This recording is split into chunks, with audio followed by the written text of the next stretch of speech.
ফুলখালীয়েকে মাত লগালে, ভিনীহিদেউ আহা ভৰি ধোৱাহি, পানী আনিছোঁ।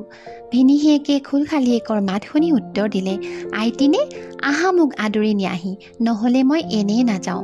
মোৰ নিচিনা ভিনীহিনো ক'ত পাইছিলা?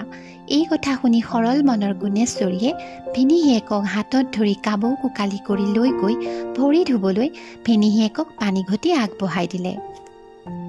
এনেতে ভিনীহিয়েকে মাত লগালে, তুমি মোৰ ভৰি ধুৱাই দিয়া, আজি ভালেমান দিনৰ মূৰত আহিছোঁ।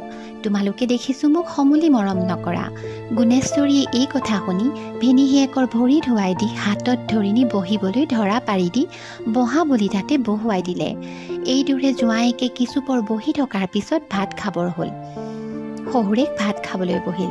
শাহুৱেকে জোঁৱায়েকলৈ ভাত বাঢ়ি দি বহি আছে।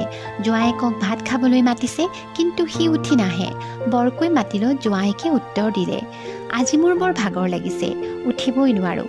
আপোনালোকৰ মোলৈ